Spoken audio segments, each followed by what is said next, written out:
Hello. Hello. Episode 3, Revenge of the Sith. We're up there with other famous episode 3s. Revenge of the Sith, the third episode of Gossip Girl. Famously. Oh my god. Nora, the third episode of Gossip Girl. Actually, famously, the third episode of Vampire Diaries. Famously where the show gets good. Most shows do need that third episode. Third episode of The OC, after the episode where they had to let Ryan live in an abandoned pool. You got one, Chris? Oh, am I allowed to come in? I'm dying over here. Isn't the third episode of every top model cycle the makeover episode? So, that's several iconic episode 3s right there. Oh my gosh. This is When Romcom, the podcast where we break down what makes a date movie a great movie. We are currently working our way through Vanity Fair's list of the 42 best romantic comedies of all time to see if they had us at hello or were a big mistake. Huge. I'm Nora. I'm here with my co-host Jack and our guest, who will be introduced in just a moment. And today we are discussing film number 40 on the list, Something's Gotta Give. That's right. Chris Feil is with us, everybody. You might know him as a freelance writer and the co-host of This Had Oscar Buzz, a podcast I have been listening to since, I want to say, 2017? We're approaching a decade, which at this point is just, it makes time really nebulous and, episodes completely forgotten in my own brain. Yeah, I think it's 2018, but a long enough time. For the people who don't know, Chris and Joe Reed discuss films that sound like they might be up for Oscars at one point, and tragically, the hopes crashed and died. I know that something you do on your podcast is that you set a timer for, is it 30 seconds? We say 60. We never hit 60. We would really enjoy it if we could play that game today, if you would give us a quick plot summary of Something's Gotta Give. Let's see if I can get it under 60. I'm going to start the timer. Okay. There you go. Oh, are we starting now? Oh, yeah, sorry. Yeah, you got to give a stronger. He was like, go. You got to give it and go. Sorry. I'm not a time wizard. Take 2. And go.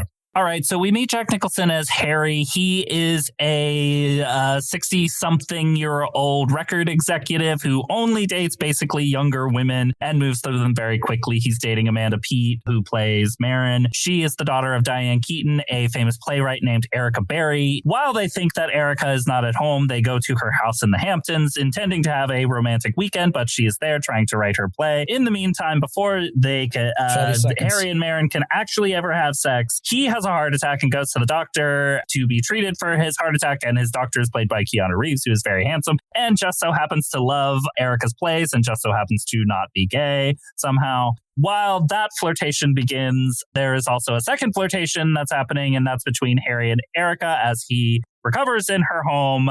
He immediately bakes up with Marin, who originally thinks that they're going to be breaking up. And then a romance happens basically between Erica and Harry over a very short period of time while he's staying in her home. And they break up because that's what Harry does. She writes a play about this whole experience, basically humiliating Harry in the process, justifiably.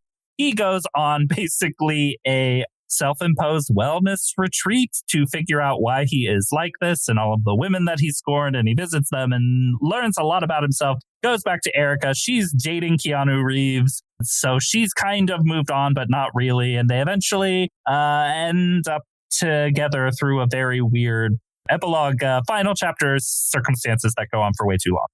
47 seconds over. But very thorough. Let's jump into the stats for this movie. This is written and directed by Nancy Meyers. Our first Nancy movie. Actually, it's the only Nancy movie on the list. I saw this list when it was first published, and I remember people having feelings about the list. 40 seems low for this movie, given, I think, how beloved it is in the genre and the place it kind of holds. Only one Nancy Meyers movie is both completely wrong and completely right, because it's like, okay, what are we going to replace it with? I like It's Complicated. It's Complicated is a movie that's grown on me over time. I think it's also super informative for what us who love movies, our perception about Nancy Meyers in ways that, like, it's become about the kitchens. Yeah. That's her ultimate kitchen movie. Right. That's a movie like where renovating the kitchen is a plot point. And Nancy Meyers has been like asked the question about it, and she's, doesn't love all of the discussion around all of the Nancy Meyers kitchens. I mean, if there's only going to be one Nancy Meyers romantic comedy on the list, then it should be this one. But it is still surprising that none of the others made it through. I think it's odd that The Holiday is not on this list. Yeah, justice for The Holiday. Justice, and also that movie is wild. More wild than you think. The way that it kind of thinks that the movie industry works and moves, coming from Nancy Meyers, who works in there. In Something's Gotta Give, how they think the theater industry works. Right. They do at least use a Broadway house for the exteriors. How many plays do you go to where they hire an entire ensemble for one dance routine?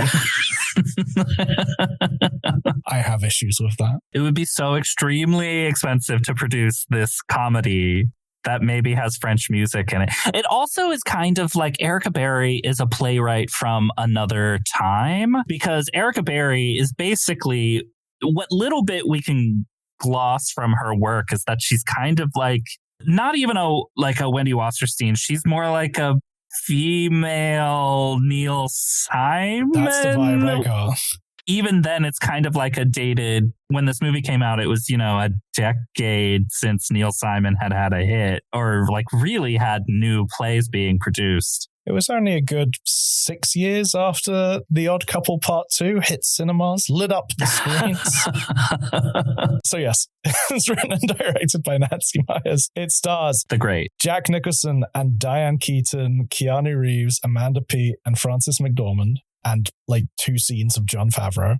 Was released on the 12th of December 2003. Had a budget of $80 million.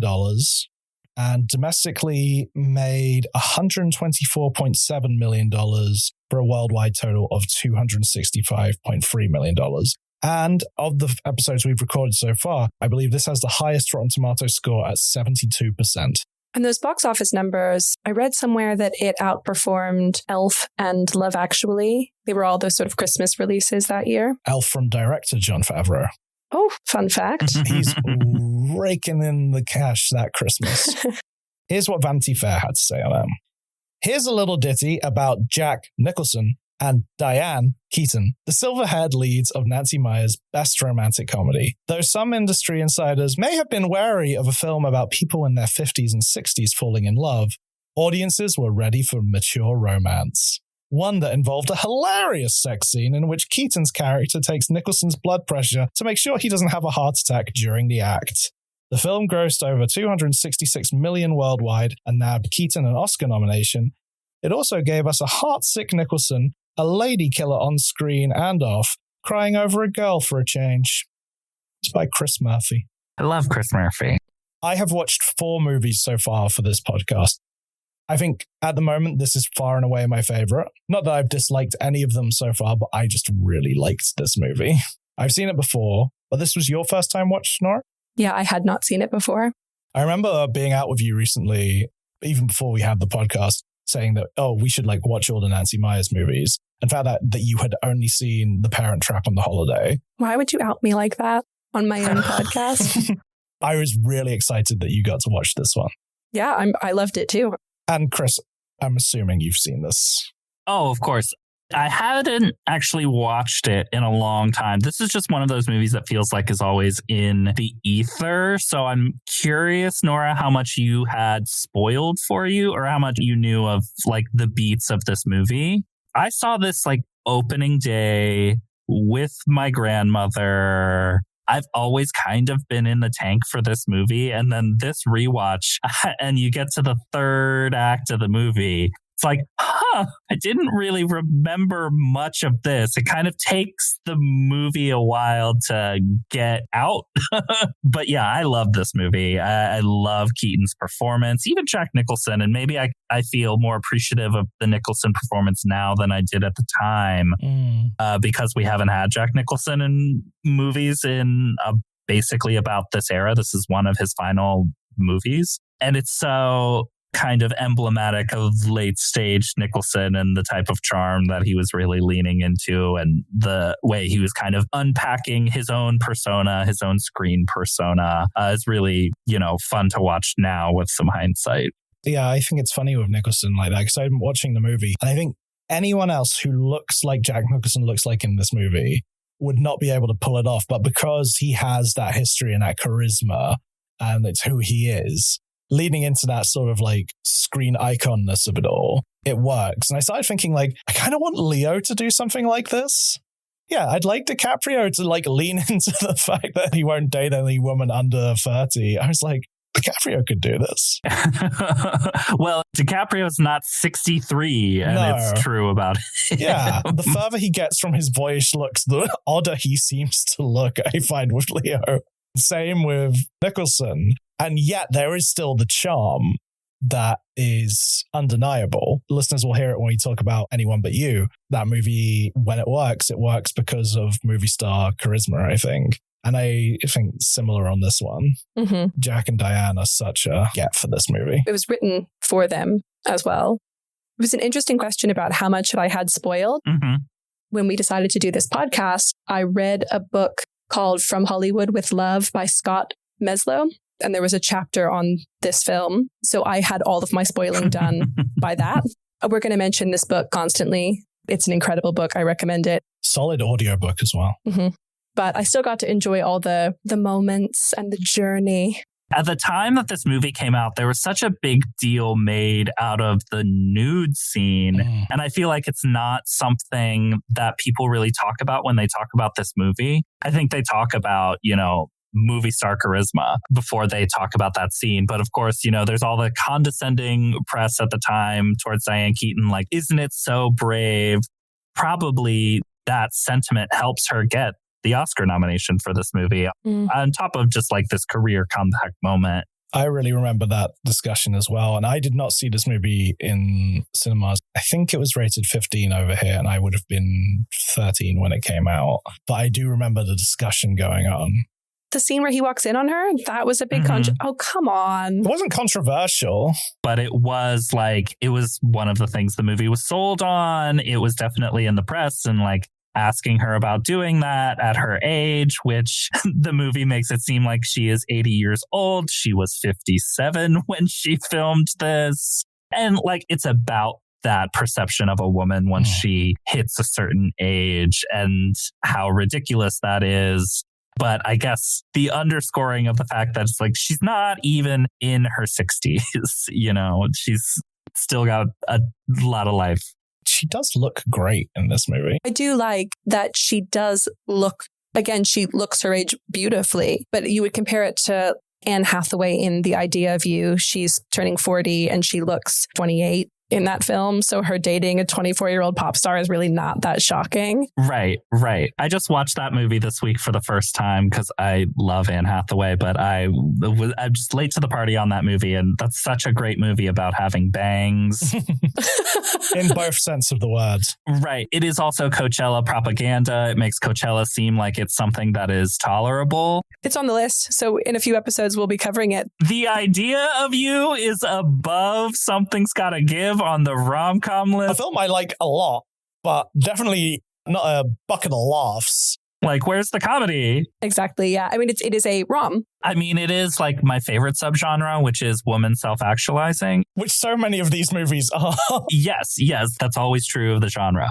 But 57 just like, it really irks me the way that she was spoken about in that way. And like, have things certainly gotten better in terms of more substantive roles for women? Probably not. But I do feel like we have many more actresses of that age still regularly working and playing a lot of different roles that, maybe we don't have to throw that at women who are 57. Mm-hmm. We have some of the most famous actresses that are working regularly and they're in their 60s, And of course, we now do have the subgenre of 4 70/80-year-old women hang out the book group 1 and 2. Or, of course, 80 for Brady, which is an absolute banger. If you're in a real dire need for a fix, there's the Fabulous Four. Oh, yes. It's Bette Midler, Susan Sarandon, Megan Mullally, and Cheryl Lee Ralph. Megan Mullally feels like an outlier in that quartet. They go real hard on that character as being like the one who smokes weed. It's the crunchiest version of those type of movies, and yet I still have a great time at it because how can I not? Let's talk a little bit about Jack and Diane. Because, yeah, this is an interesting way into this movie because, as our good friend Chris Murphy said, we didn't get many films with, like, older love stories at the time. I always think of Nancy Meyers doing that, but she only really went for this age group once. It's complicated? Oh, I guess so. Yes, It's Complicated is right.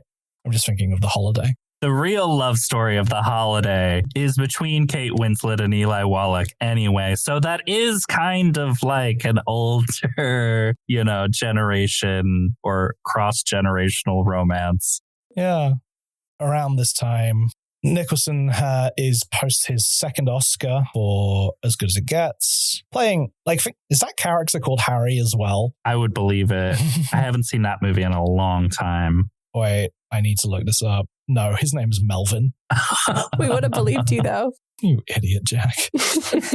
It feels like a good follow-up to that. Nicholson's been sort of getting older and finding those good roles. I just want to look up what Diane Keaton had done just before this. Because I know she moved into sort of a TV movie territory for a while.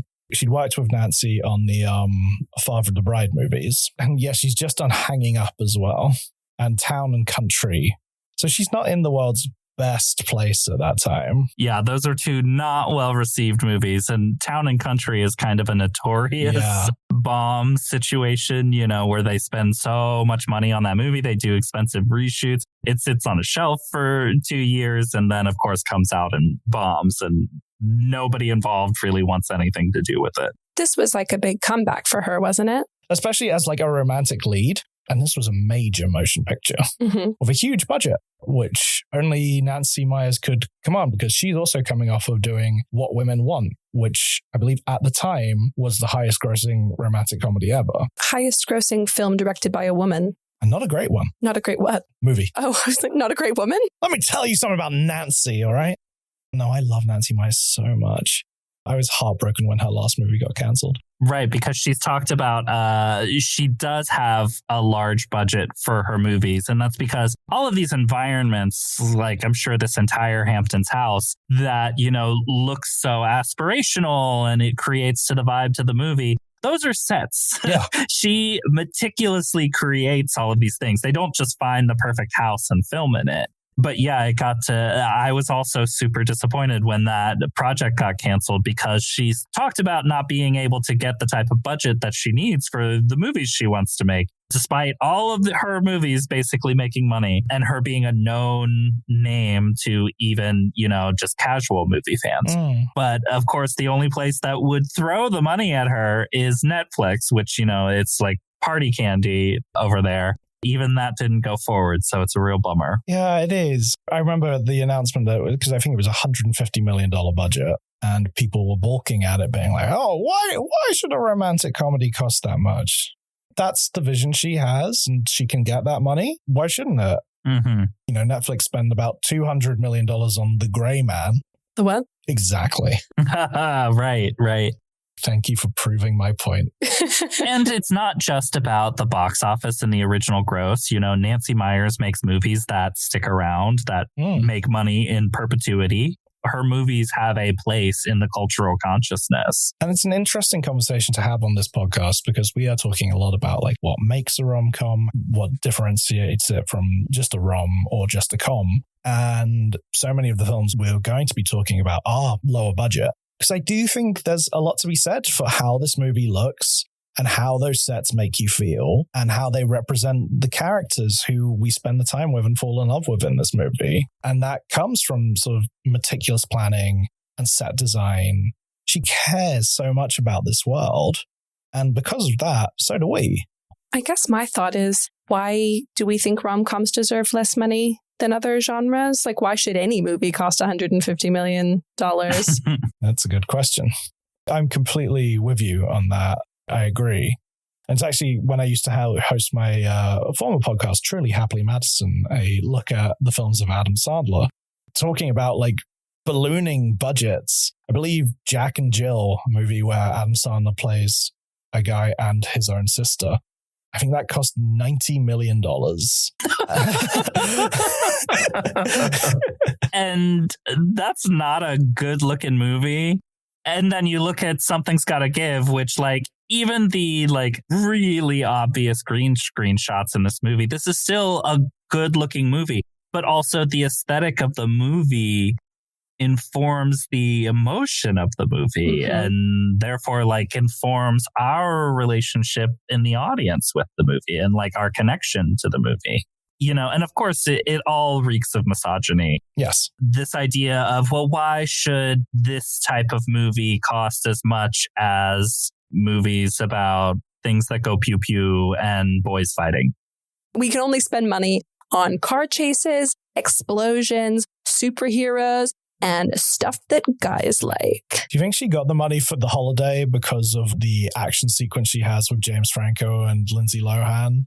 She's like, there's action, there's car chases, there's explosions, there's Lindsay Lohan. It's all for a purpose to the movie, and it all has an effect on the audience. And also, like, this is also one of the reasons why we don't have things like romantic comedies. You know, when a budget balloons like that, can be because you're paying for more filming time so that you can get things like chemistry right, or you can find the chemistry. And you can like build these connections on screen. And you can't just do that like the drop of a hat. This is one of the reasons why Nancy Meyers is a master, is she makes that type of relationship building on screen seem easy, but like all told, it's a very, very hard thing to produce at the level that she does, you know, of just working with her actors to, you know, have the type of chemistry that we show up for these movies for. Everyone has really nice chemistry in this movie. That's like, I don't think there's a weak link for me in this cast. I agree. And it's not just that they all have good chemistry, it's that they all have exactly the right kind of chemistry they need to have. Harry's chemistry with Marin is extremely different from his chemistry with Erica. And it's not that he and Marin don't have it, but it's just different. It's exactly what it needs to be for us to understand exactly what their relationship is at all times. And which is great as well, because these characters do live and breathe on the sort of page, in that the sense that when we're introduced to Harry and Marin, who is Amanda Peet, who is so much younger, that she's 30 years younger. There's a little bit of a continuity issue on her age, but she is around 30. She says, I'm not even 30 yet. And then like 2 sentences later says, oh, my dad's marrying someone 2 years older than me who's 33. It really bugs me. We are introduced to them and immediately, like, I can see where they met, how like he sort of got her interested in him. I didn't need like a backstory, a flashback or anything like that. I could see who these people were. Again, that comes from the wonderful chemistry. Even the chemistry that Diane Keaton has with Amanda Peet, it's a chemistry that I believe, this sort of mother-daughter chemistry. They are super believable as a mother-daughter pair, I think. Like, they look similar, like their energy is similar. Amanda Peet has those sort of neuroses that Diane Keaton has. And also, the secret sauce to this movie, well, there are 2 secret sauces to this movie. First, a smaller amount of sauce. This metaphor is, you're really stretching to tell us. The tomato paste that goes on before the sauce. Frances McDormand. Okay. An absolute delight to see her in this movie, playing Diane Keaton's sister. So fun to see her in a role like this, especially after the last few years where anything we see her in, she's great in everything, but she's usually quite serious and quite stern. And here, she's just a very believable professor sister. Women's studies professor. Very specific. When she's first introduced, her shirt says, "Boys lie." No doubt from the same collection as the famous Britney Spears Dump Him shirt. I was just so happy seeing her in this movie and playing it as well as Frances McDormand plays anything. Her scene in the farmer's market is like high art. Well, speaking of farmers markets where you could pick up some more sauce, you might pick up Keanu, who is the other secret sauce to this movie. Keanu is so good in this. Like, I fall in love with him every time he's on screen. He's so handsome and charming. And the same year, he also had the 2 Matrix sequels come out. Absolutely. What a run on the table it was for Keanu. And he had to fight to get into this movie. They made him do many, many auditions despite being a really hot item at the time. I can imagine his team probably weren't keen on him to do this movie. Probably not. But he knows quality when he sees it. Yeah, and that quality is called Erica Barry. And he has tremendous chemistry with Diane Keaton. And it's the fun thing of you wouldn't necessarily think these 2 actors would have chemistry, but they really do. Yeah. It's probably designed in mind with an audience who might be uncomfortable with this type of age difference. And I think, one of those rare times where you do get to see an older woman dating a younger man, and it is presented basically on its face and, without judgment and positively. Like she leaves him for Jack Nicholson. But, there's not really any shame factor there. If anything, it's that Erica is unsure of this or might think that it's silly at first. But the movie ultimately, I think, overcomes that. I also just really like the dichotomy you get where you have this very serene hospital in the Hamptons that he goes to. And then you have when he goes in, the emergency room in New York, and it just feels so crazy and hectic. That doctor who he sees for his anxiety attacks in New York, she's incredible. She is great. I love Rachel her. Tigatone, I think, is her name. Honorary Oscar. Mentioning the Oscars, actually, I want to say Diane's nomination for this is one of my all-time favorite Oscar nominations. Do we know what scene they played at the Oscars? It was the "This is Heartbroken" monologue. I knew that one of you would know off the top of your head. Honestly, think it should have been just the crying montage. I thought it was going to be the crying montage. God, the crying montage. It's when she's typing, she sobs while sobbing. Just absolutely sent me. It's a perfectly cut sequence, too, because Nancy Meyers basically is repeating the same joke for 3 minutes, because the joke even goes into the whole next scene when is she texting? AOL Instant Messenger. They're on AIM, right? OG texting. It's so funny. It's cut together in a way that allows the audience to keep laughing at it. Doesn't drop the ball. Did you watch with subtitles? I didn't. Because they were honestly a bit mean. They were screeches, howling. And I was like, what? When they're kissing, when they're making out at one point, she makes a sound and the subtitles called it whooping. Whoop. The crying in this movie was so iconic for me and a friend that anytime either of us went through something where we cried, we would refer to it okay, what level of Diane Keaton are you at? In my notes, I wrote, she has 0 chill. And honestly, good for her. Paving the way for the no chill girlies everywhere. You know about the cut scene? Jack Nicholson singing Vie En Rose in a karaoke bar. I do. So it was cut because it was too romantic and it didn't make sense for him to do this beautiful gesture and then be on a date with some random child in the next scene. But I also think that her reaction to seeing him on that date makes so much more sense if that scene stayed in. Yeah. It doesn't not make sense, but it's a big reaction. It is. And it really made sense once I watched the cutscene. There is the thing that you get with so many romantic comedies where you just have to put aside realism and be okay, yes, they're in love, even though 10 minutes before they couldn't stand each other. I did have that with this movie, especially after they have the fight where she's I'm in love with you. You're oh, she's in love. I didn't realize. But that's Erica Barry for you. Yeah, she is. She has no chill. And I love that for her. She has a line that I wrote because I thought it was the most beautiful thing. I don't want my bearings. I've had my bearings my whole goddamn life. The line that absolutely broke my heart is Jack Nicholson saying, "You don't want pancakes?" Oh.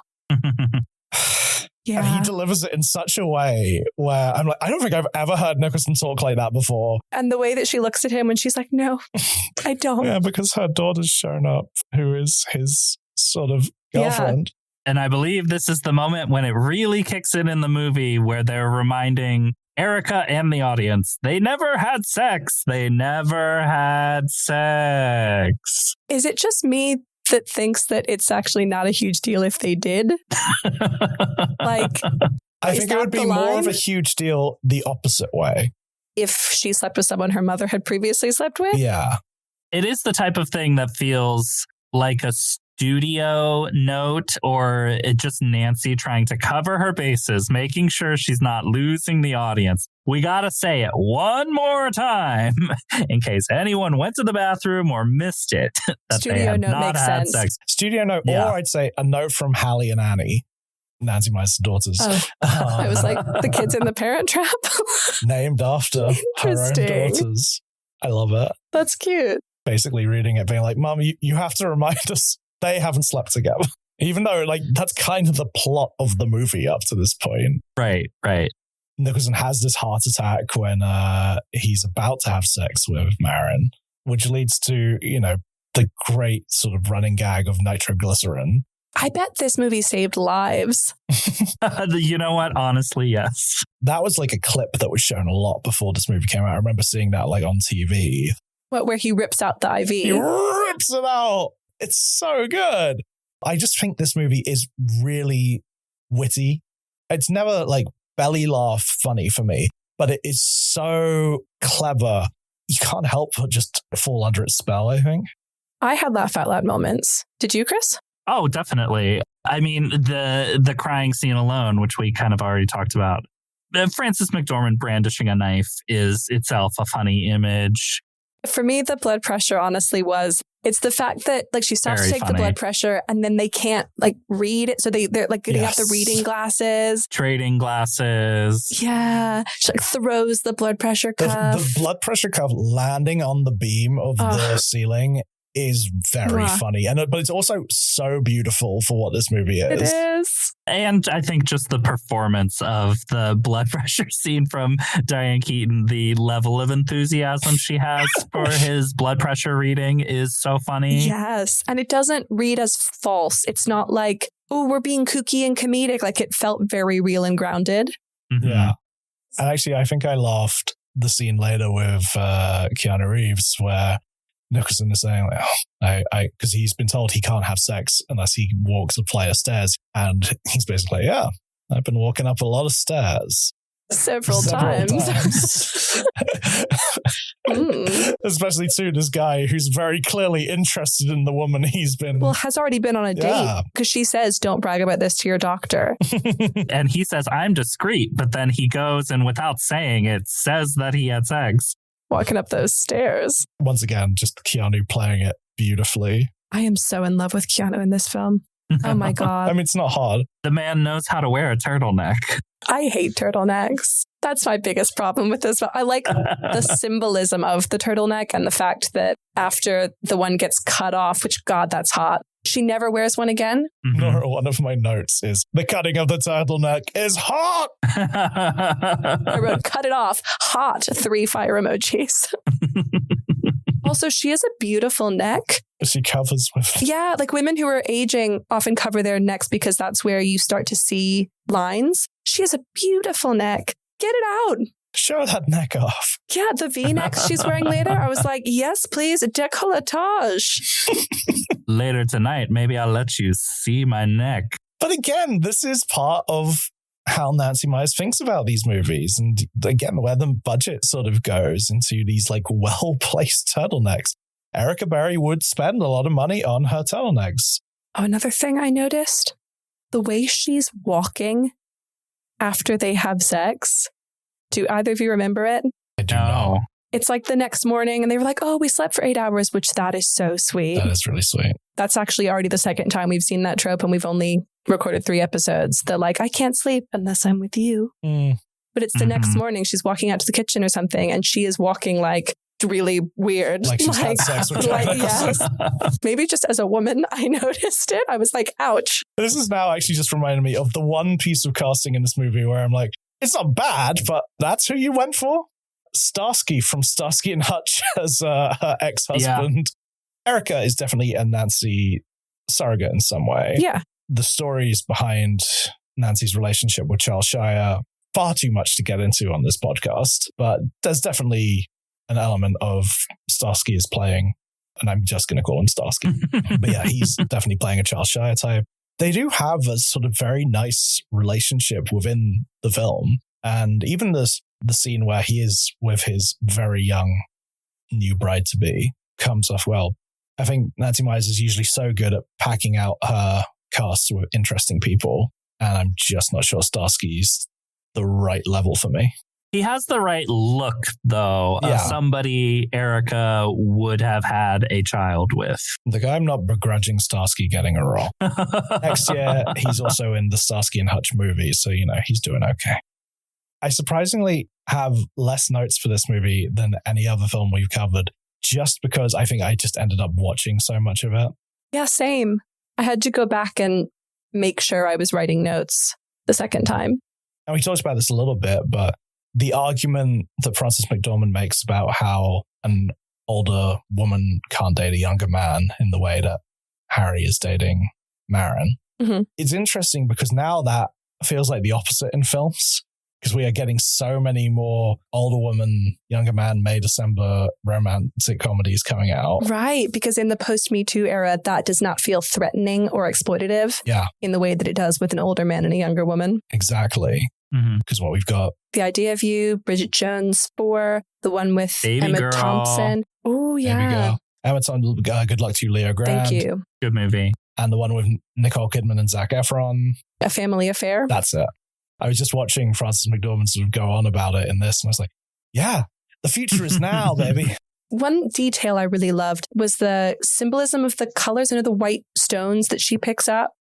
She only picks up the white ones because she's crazy. Her color palette is white. She's always wearing like white and cream and beige and neutrals. Jack Nicholson wears a lot of black, and his is the black stone. I really liked that sort of like they're opposites and opposites attract. She ends the movie in a black suit, right? So it's like you get that closure. And she wears a black dress on her date with Keanu, the like sexy LBD. Can we talk about what I think is kind of the sexiest part of this movie? Yes, please. We brought it up a little bit already, but the IMing. Oh. The flirtation. I was just like, oh my God.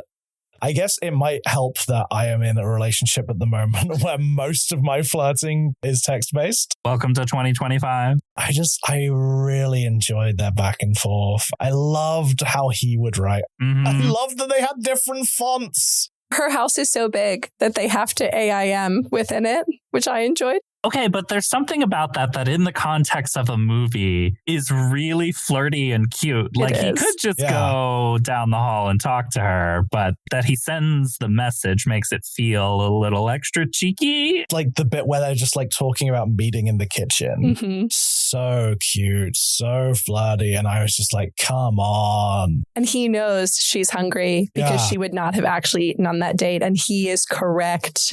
You get home from a date and you're like straight in the kitchen, like every time. Yeah. I mean, the other sexy scene in the movie is Keanu Reeves getting water and tea for the three ladies in the hospital. They have a conversation about what type of tea it is, too, And I'm watching the scene and I'm like, okay, only in the Hamptons can you get a doctor that's going to talk to you about like tea. If they were in a major metro, they would be like, I gotta go. Someone's bleeding over here. What do I think is the sexiest scene? The blood pressure cuff. I don't know if I think it's the sexiest. It's the funniest. I do think it is kind of sexy when she throws it away. Cutting off the turtleneck. I was like, it's a hot movie. I feel, does anyone else have any points they want to make on this movie before we start? Check my notes. Breaking it down. Oh, I will make my point about when he goes into the theater, it's being run like a film set.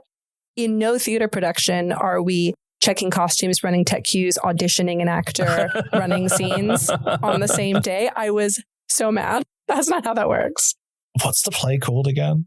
A Woman to Love. Which was what I was going to bring up because Of course, it's, it's plot of the movie, but it all stems from something he actually says, which is just an objectively insane thing to say to a person. You are a woman to love. That is ChatGPT. That is AI speak to someone. Like, I liked it. Oh, I don't. I think it's very suggestive of his character where he's like, there are women to kill time with, and there are women to love. Oh, but I think coming out of his mouth, it's something nice to say, but it's not received nicely to her. It's just like still objectifying her in a way.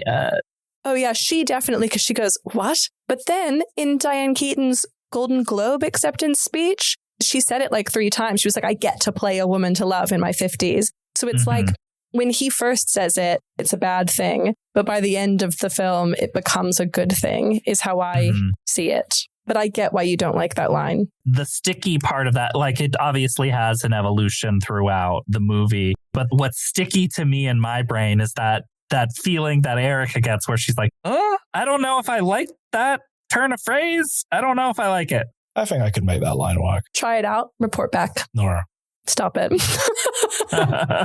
You are a woman. Stop it. Oh, that's at the end? That's it. Thank you. Thank you. Nora does hate that I've borrowed lines from movies in my dating history. Specifically, you hate that I borrowed a line from Speed Race. Good movie. Good movie. Great movie. And when, you want to tell a girl how you feel about her, you just conjure up what Susan Sarandon says about her son in that movie. Which was? The things you do, they just take my breath away. Oh, stop it. I would be pissed if you said that to me and I was like, oh my God. And then I found out it was a quote from Speed Racer. But knowing how much I love Speed Racer, doesn't that? No. Oh, interesting. It doesn't help. I did want to say one thing on the theater, and I know I said it earlier, but cut the bit with the dancing Harrys. It doesn't need to be in there. You're now paying for an ensemble who you don't need, because there's no way you're going to fit all those guys into your Hamptons set play. Erica Berry, much like Nancy Meyers, gets the budget to achieve her vision. Keanu Reeves loves her work. He does. He's seen all of it. Even the stuff he wasn't alive for, he's seen. I love Keanu in this movie, but so much of his character is just being like, isn't she brilliant? Isn't she wonderful? Isn't she amazing? I love her plays. How is she? I think she's brilliant. I really think that he should have been played by like Starsky or Hutch. Oh my God. It should have been played by Hutch. If that was a 5-star movie, none of it's far off already. It's the one thing it's missing. I think he should have been played by like a real Sean Hayes type, because he loves going on about her plays. I gotta say this just as I am the gay person on mic here. Honey, he does not know your plays if he is into you. Nancy, maybe Erica Berry could have like written a movie that he's seen, and then I would be like, got it. He loves that movie. Really respects the script of that movie. He does not know her plays.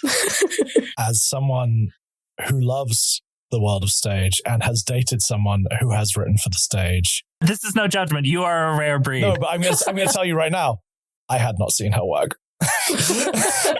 He's also a doctor, not an actor. An actor makes total sense, but he has to be her, not her doctor, but a doctor. He's cultured. I guess he's a doctor in the Hamptons. Yeah. He's got his time to go to the... I don't know why. I was so shocked to see him at the farmer's market. I was like, you should be at the hospital.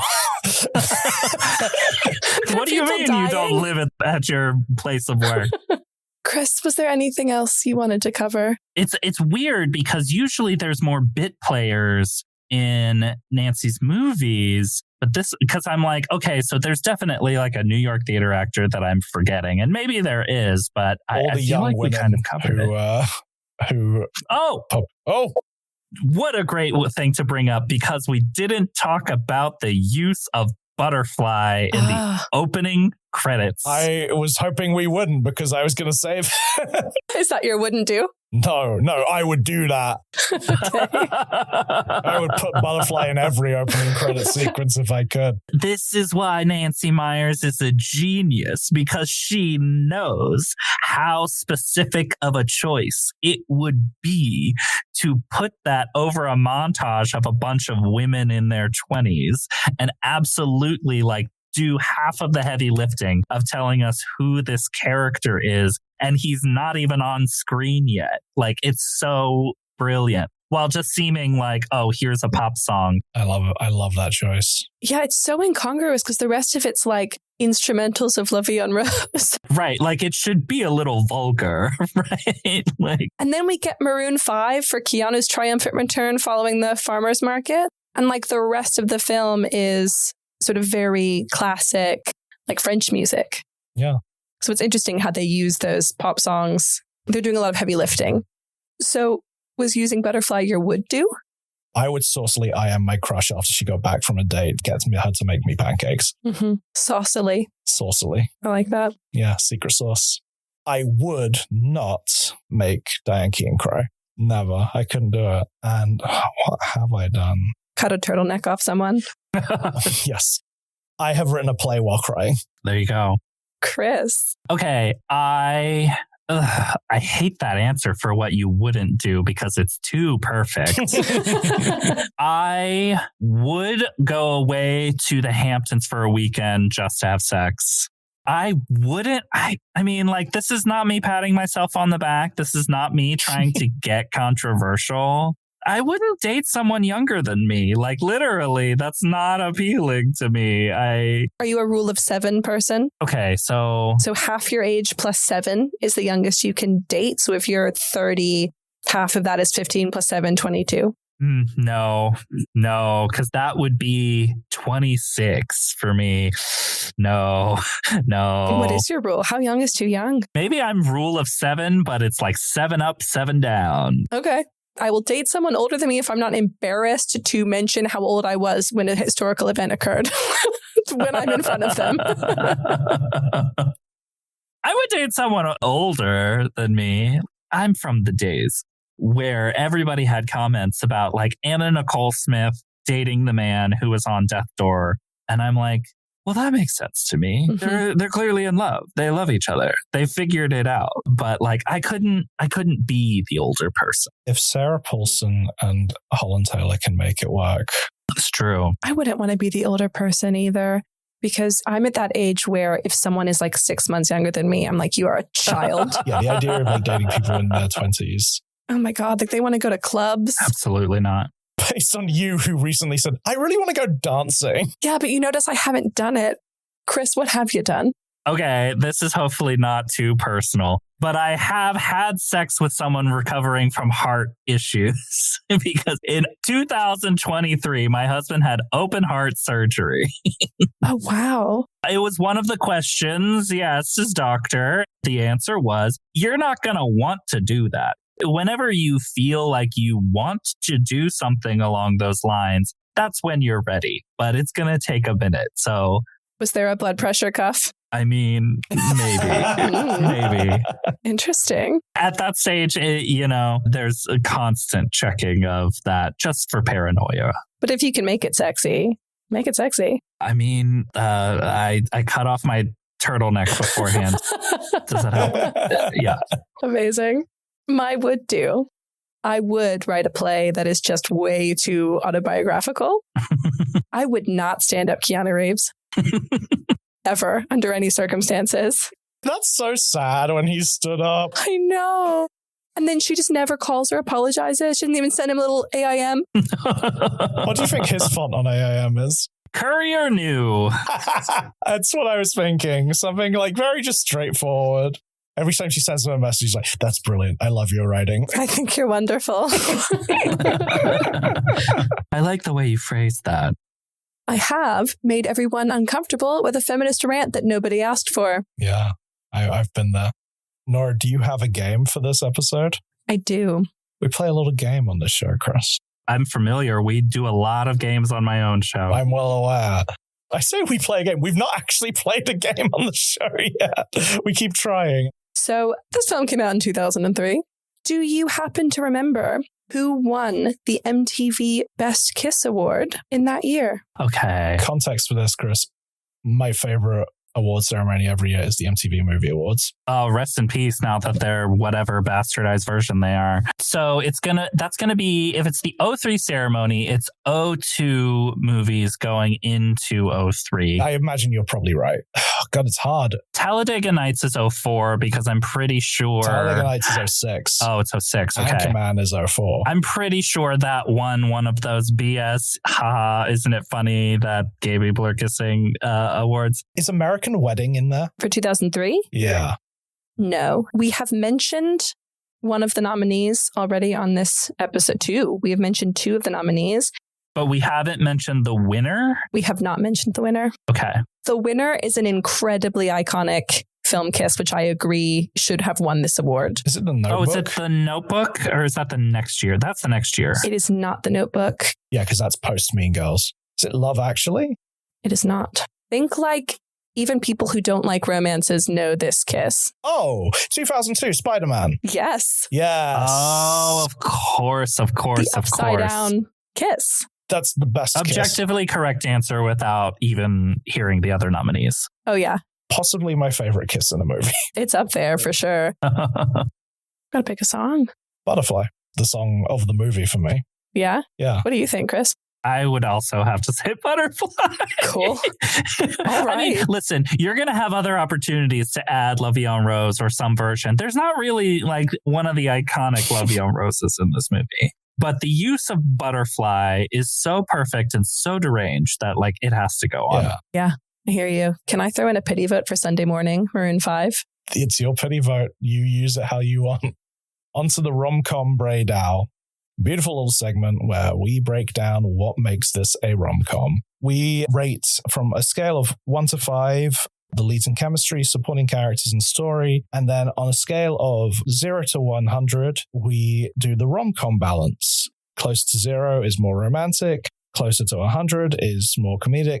50 is your perfectly balanced rom-com.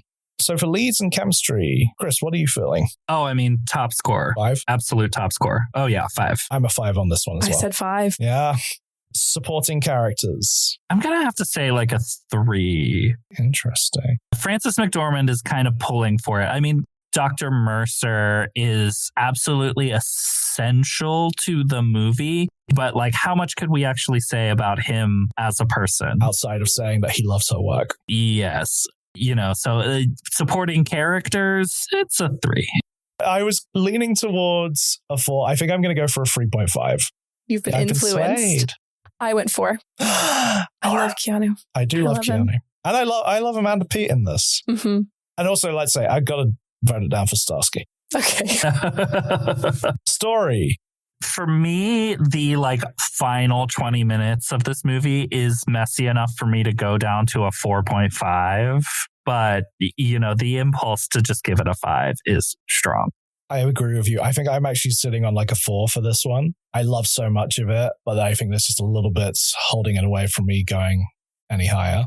I said 4.5, but I felt confident in my 4.5. Chris, where do you think this lands on a scale of closer to rom or to com on a series of 0 to 100? I mean, I think some of the more, like, especially the third act, when we get that this is heartbroken monologue and that moment, there is kind of a shift to the movie that I think I would maybe give it a 40. I'm close by you. I'm at 45. I said 40. I do think it leans a little more into romance, but I do think it's funny throughout and like charming and witty. Even like the sadder moments are still funny. Mm-hmm. The crying is funny. And yet it is also like touching and heartbreaking. It definitely belongs on this list. Yeah. So low on this list, though. I still can't get over it. It's the idea of you. If Diane Keaton had better bangs in this movie, in both sense of the word. She does, though. I would have been annoyed if this movie wasn't on the list. I would have been annoyed if we were doing this and you didn't get to watch Something's Gotta Give.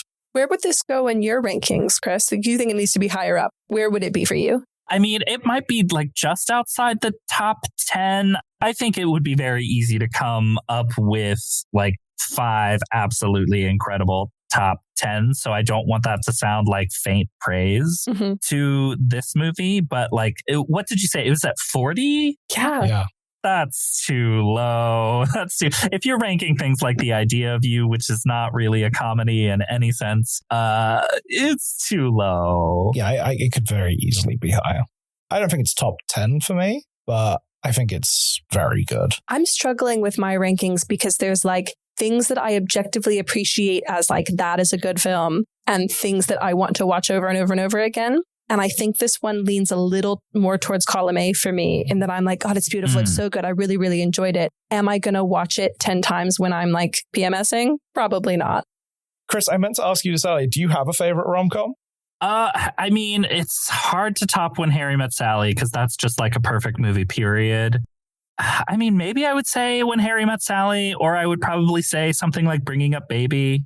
Because again, just a perfect movie and like one of the funniest movies ever made. I guess maybe my taste probably would skew more towards the comedy end, whereas this I feel like is tipping towards the romantic. And also, like, I know that it feels almost like recency bias because this is a movie I think everybody really gravitated to during COVID, or like this movie got this whole legion of new fans during COVID, and that's Moonstruck. Like, if When Harry Met Sally is number 1, Moonstruck's probably number 2. One thing I quickly wanted to mention, because I know we have to wrap up, this is the first film that I've cried during that we've covered in this. What a milestone. Yeah, and I cried twice. When? I cried after the pancakes, and I cried during her speech to him outside the restaurant. Yeah. When you were talking about When Harry Met Sally, about how it is that perfect mix of comedy and, you know, romance, that is a film I also cry at in even like the happiest moments. It gets me every time. Chris, it's been an absolute pleasure having you on the show. Is there anything you'd like to plug? Just This Had Oscar Buzz. Find us wherever you can find your podcasts. Do it. It's such a good listen. Thank you so much. And thank you for having me. This was so much fun. Thank you. I'm so glad to actually talk to you. Yeah. Oh, please. I'm happy to yak Nancy anytime. This has been When Rom Met Com. You can find us on Instagram and TikTok at When Rom Met Com. There are links there to the Vanity Fair article, to our letterbox, and other fun things we found. You can DM us or send us an email at mail@whenrommet.com. Get it? We'd love to hear your thoughts on the films, what rom-coms you think should have made the list, or anything else you'd like to hear about on the pod. If you've had a nice time today, please consider leaving us a review or following us on your preferred podcast platform. Next time, we'll be discussing number 39 on Vanity Fair's list, Sweethearts. Thanks for listening, and remember, we don't hate you. Not even a little bit. Not even at all. See you next time.